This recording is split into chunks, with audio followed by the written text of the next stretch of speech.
안녕하십니까 성도 여러분. 부족한 사람에게 이렇게 귀한 자리를 주셔서 하나님께 먼저 감사를 드립니다. 제가 목감기가 좀 있어서 좀 양해를 구하고 말씀을 전해야 될 것 같아요.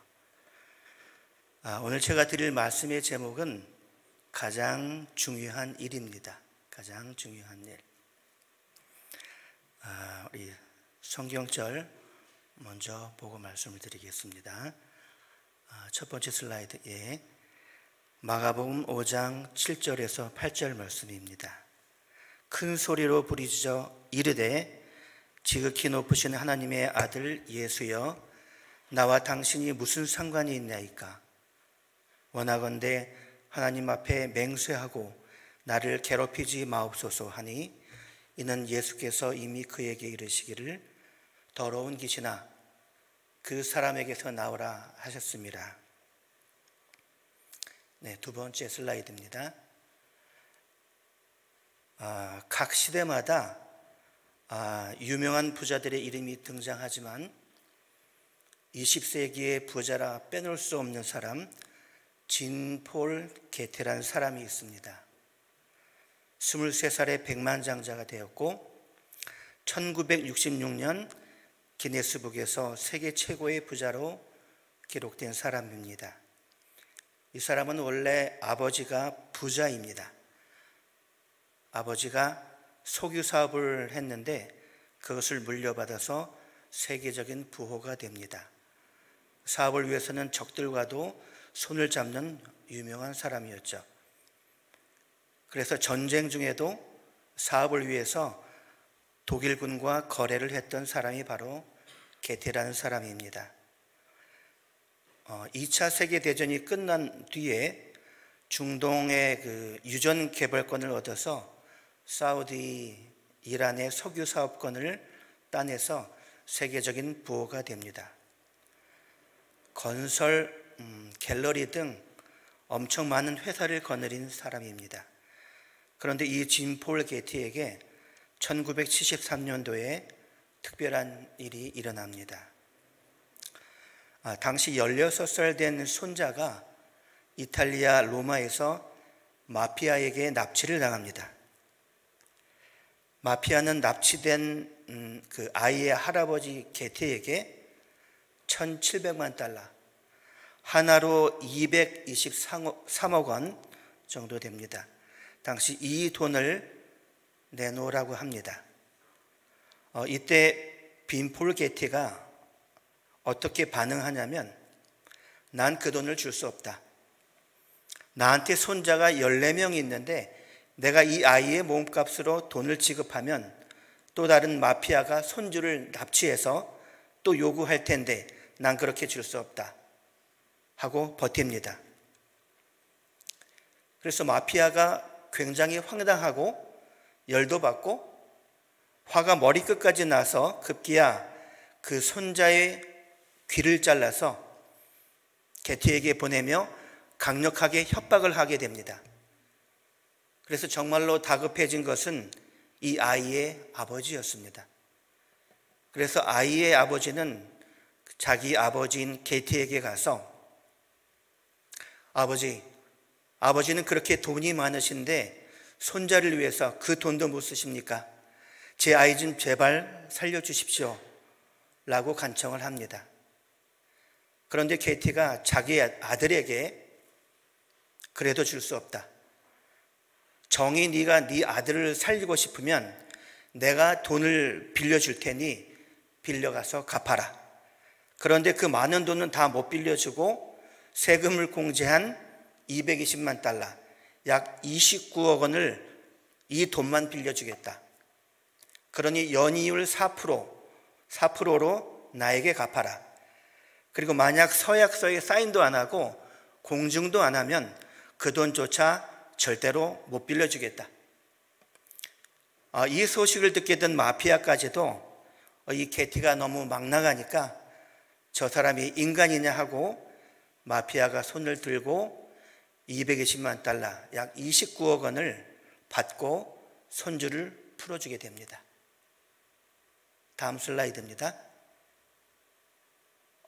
그래서 이 게티의 아들은 평생 죽을 때까지 그 220만 달러를 갚아야 했었고, 그 납치를 당했던 손자는 그 고문의 후유증과 납치의 그 후유증으로 인해서 알코올 중독자가 되고 심지어 마약 중독자가 되어서 젊은 나이에 세상을 일찍 떠나게 됩니다. 자, 게티에게 가장 중요한 것이 무엇일까요? 상황은 다르지만 우리에게는 저마다의 꿈이 있고 목표가 있고 계획이 있는데, 혹시 우리가 추구하는 인생을 살고 싶고 내 목표를 이루고 싶은 것 때문에 정말 중요한 것을 놓치고 있지 않을까 생각해 보셨습니까? 여러분에게 진짜 중요한 것이 무엇일까요? 가장 중요한 일이 무엇일까요? 지금, 아니 우리 가정에서, 내 인생에서 정말 중요한 것 한 가지를 이야기하라면 그것이 무엇일까요? 예수님을 믿는 우리에게 가장 중요한 것은 무엇일까요? 그래서 저는 오늘 마가복음 5장에 나오는 이 성경의 이야기를 말씀드리면서 가장 중요한 것에 대하여 진지하게 고민하셨으면 좋겠습니다. 오늘 이야기는 예수님이 공생의 사역 중에서 일어난 사건입니다.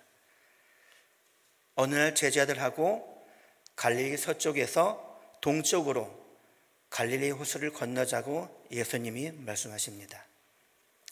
보통 예수님은 주로 그 갈릴리 호수의 서쪽에서 사역을 많이 하셨습니다. 그래서 서쪽은 복음을 듣게 되어서 열매가 많고 예수님을 믿는 사람들이 많았습니다.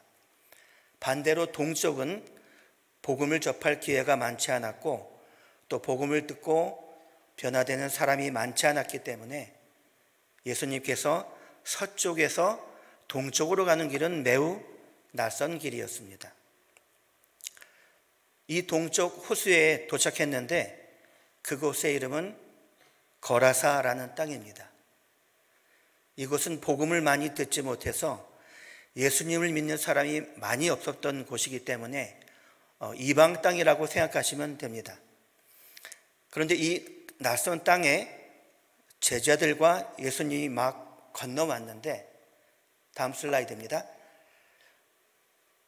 저 산기슭에 무덤 같은 곳에서 어떤 괴상한 사람이 미친 듯이 막 달려오면서 이상한 소리를 지르며 굉장히 저돌적으로 무섭게 다가오는 것이었습니다.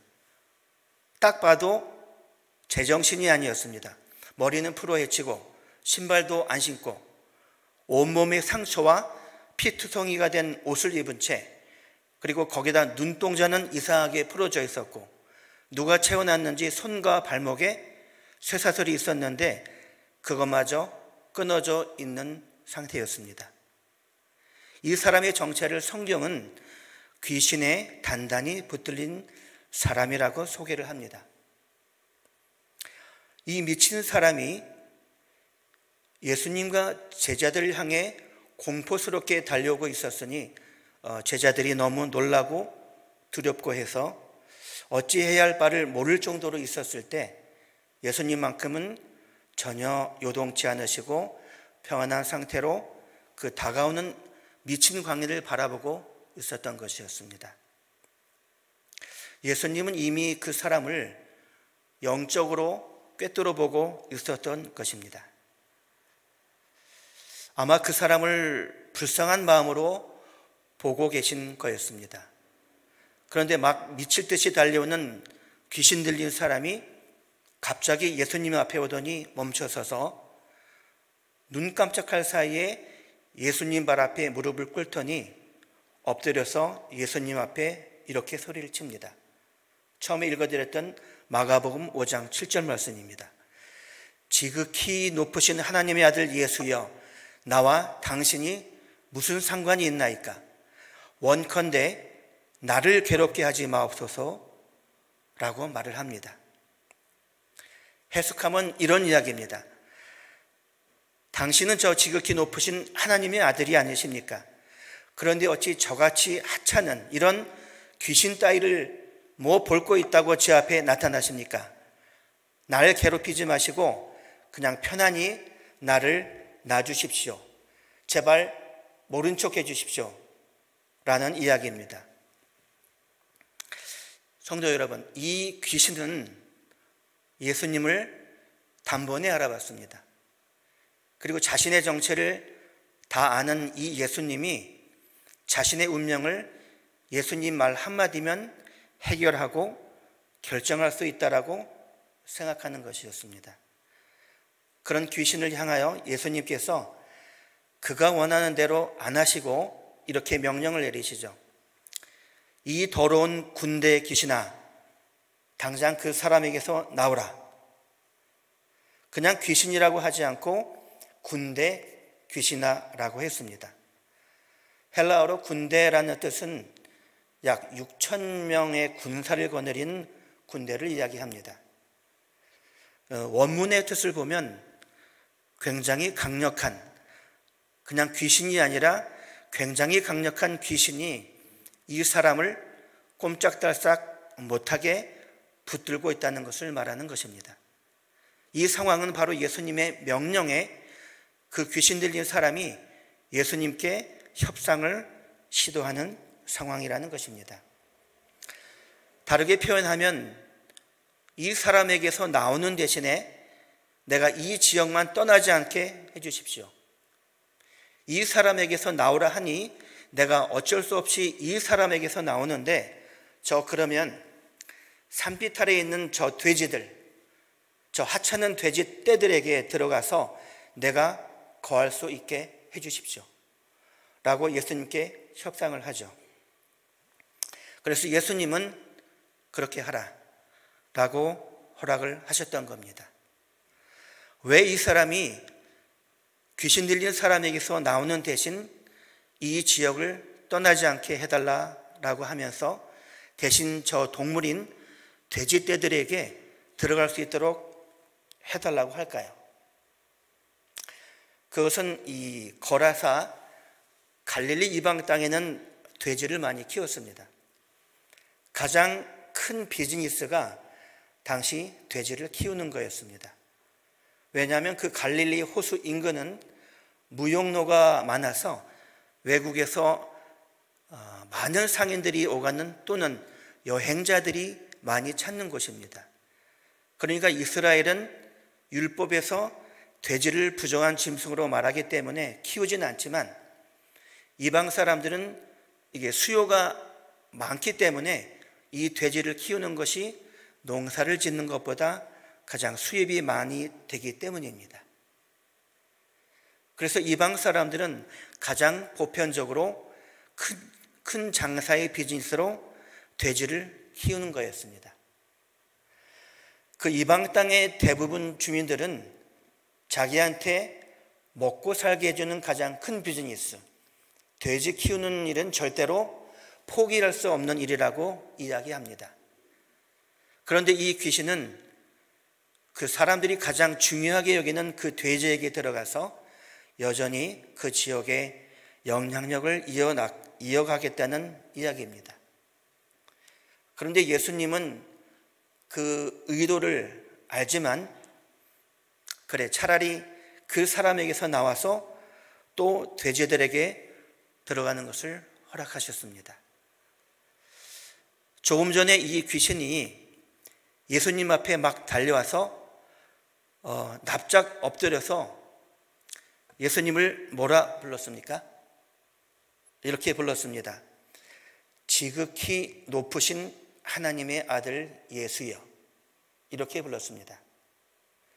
어떤 학자들은 이 구절을 해석할 때 복음서에 나오는 예수님의 고백 중에서 이 귀신이 한 고백이 가장 예수님을 완벽하게 이해하고 이야기했던 고백이다. 이렇게 평가를 합니다. 지극히 높으신 하나님의 아들 예수. 이것은 어떤 사람들이, 어떤 율법 학자들이 예수님을 표현했던 것보다 가장 완벽한 예수님을 표현한 말이다 라고 이렇게 해석을 합니다. 그러면 이 고백을 볼 때 확실한 게 있습니다. 귀신도 예수님을 가장 잘 이해한다는 겁니다.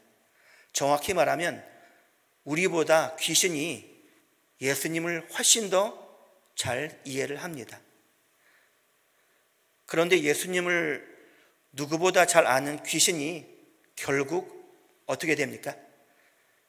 예수님을 대적하는 존재가 됩니다. 아니, 누구보다도 예수님을 잘 아는데 예수님과 원수가 되고 예수님을 대적하는 존재가 되는 이유는 뭘까요?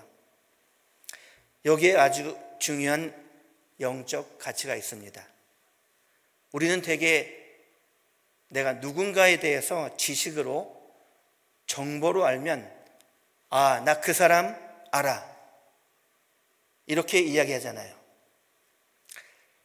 그런데 그것은 엄밀히 말하면 잘못된 표현이라고 합니다. 내가 머리나 정보나 지식으로 그 사람을 알고 있을 때는 그렇게 표현하면 안 되고 그 사람에 대해서 알아 라고 말해야 된다고 합니다. 나 그 사람 알아 라고 하는 것은 거하고 그 사람에 대해서 아는 것은 완전히 다른 거라는 말씀입니다. 내가 적어도 나 그 사람 알아 라고 말을 하려면 어느 단계까지 가야 되냐 하면 내가 내 마음으로 그 사람의 생각, 그 사람의 삶에 대해서 충분히 공감하고 적어도 그의 삶과 나의 삶이 동행할 때 우리는 비로소 나 그 사람 알아 라고 말을 할 수가 있습니다. 왜냐하면 내가 그 사람하고 같이 살았기 때문에, 내가 같이 지냈기 때문에 내가 안다는 것을 넘어서서 그 사람과 함께 동행할 때 우리는 그 사람 알아 라는 말이 설득력이 있다는 겁니다. 한 가지 예를 들어보겠습니다. 저도 어느 아빠와 같은 이전에 사춘기 딸을 두고 고민하고 있었습니다. 사춘기 딸에게 뭔가 많은 그 정보를 주면서 앞으로 이런 직업이 훨씬 인기가 많고 이 길로 가면 성공하면서도 돈도 많이 벌고 뭔가 의미 있는 일을 할 수가 있지 않겠니? 라는 이런 말을 하면서 이 딸에게, 이 사춘기 딸에게 조심조심 설명을 하고 있었는데 딸이 딱 한마디 하는 겁니다. 아빠는 내가 뭘 원하는지 알기나 해? 그리고는 방문을 쾅 닫고 방에 들어갑니다.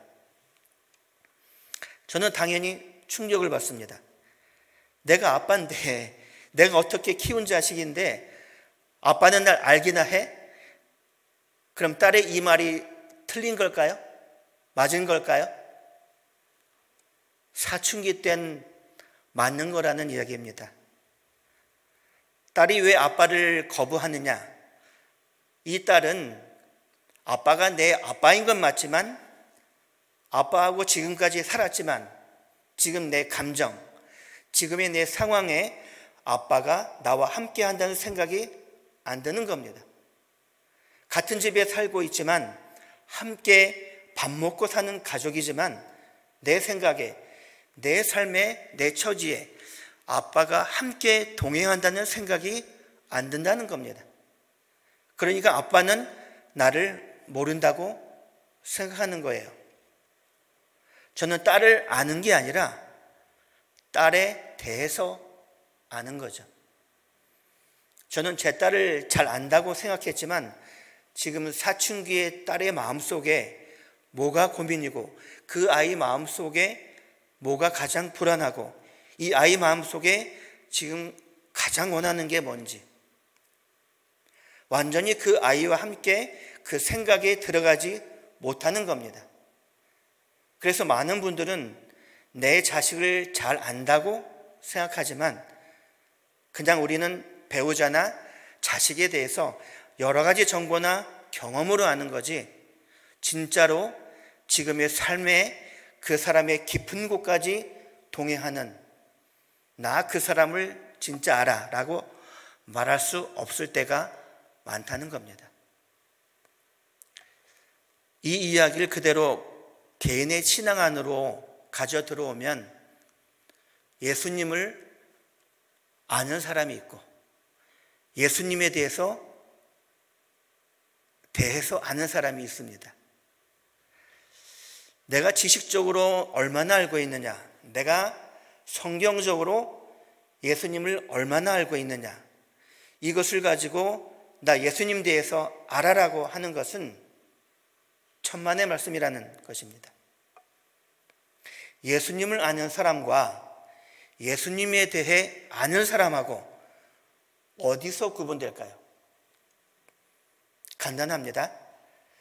내가 예수님의 마음을 얼마나 깊이 알고 내가 지금 예수님의 그 손을 잡고 그 마음과 함께 동행하느냐, 이 질문에 아멘이고 그렇게 살면 그 사람은 예수님을 아는 거고, 그게 아니면 나는 예수님에 대해서 아는 거예요. 정보로 알고 지식으로 아는 겁니다.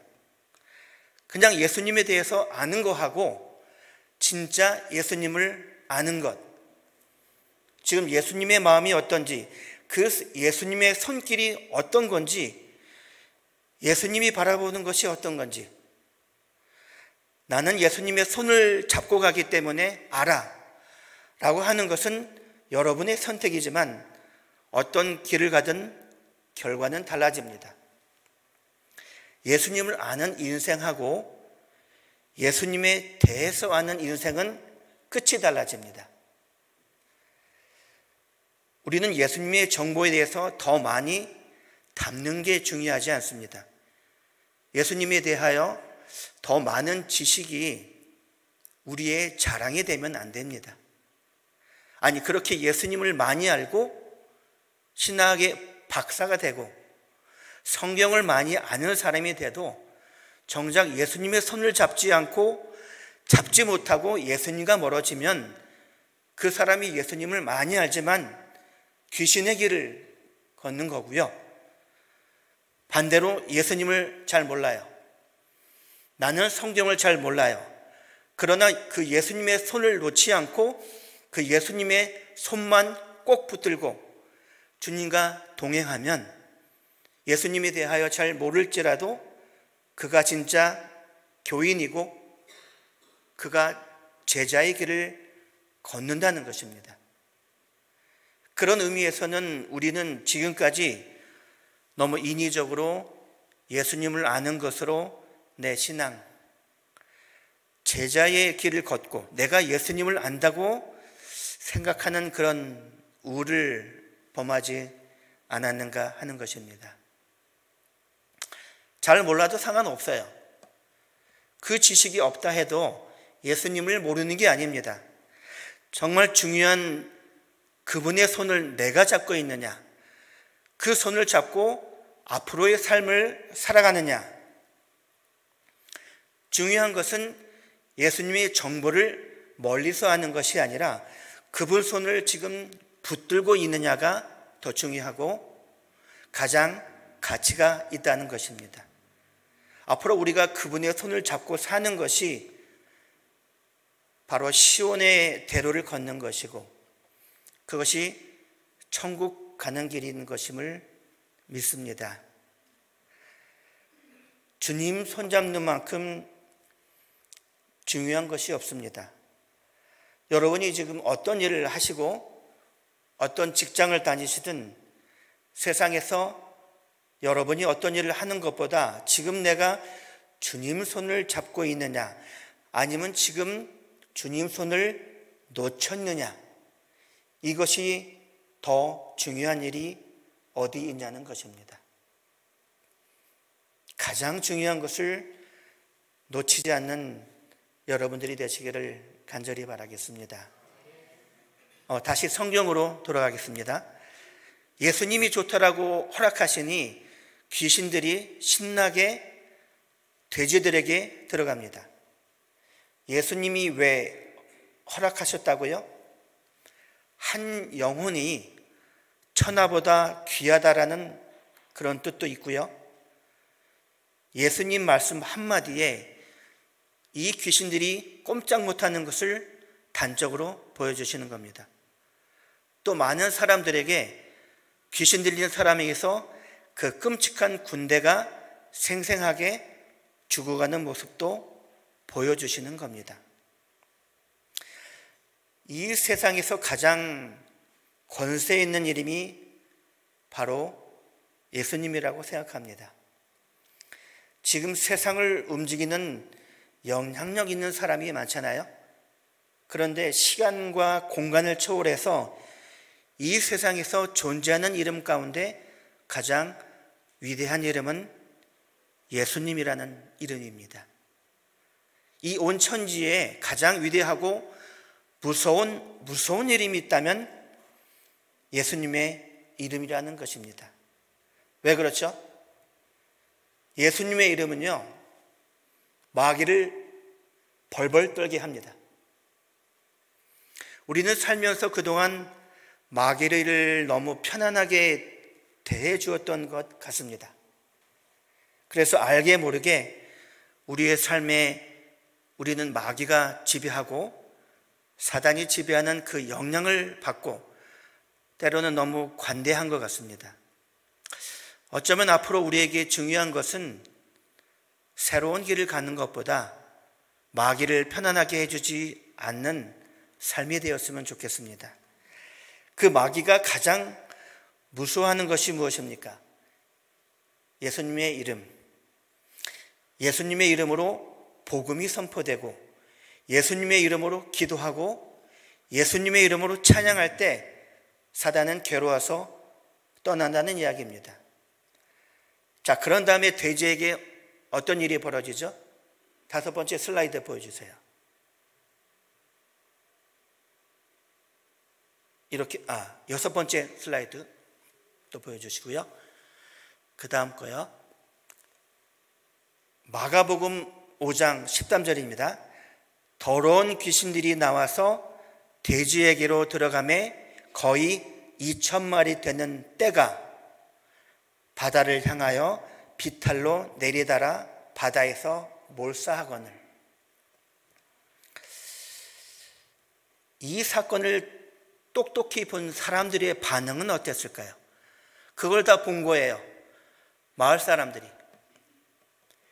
2가지 반응으로 나누게 됩니다.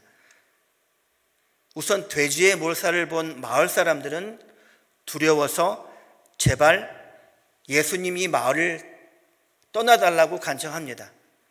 당장 예수님 때문에 사람 하나 살리려고 엄청난 저 돼지떼들이 몰살당하고 재산에 엄청난 피해를 보니 예수님 이 자리에 계속 계시면 사람 하나 또 구하려고 제2의, 제3의 많은 우리의 소중한 재산을 잃어버릴 수 있겠다 싶은 겁니다. 이런 계산적인 두려움이 물질적 피해의 염려들이 이 마을 사람들에게 있었던 겁니다. 그러니 예수님, 우리가 감당할 수 없으니 우리 마을을 떠나달라는 이야기입니다. 그런데 마을 사람들과는 반대로 귀신을 들려서 치유를 받은 이 사람의 반응이 어땠습니까?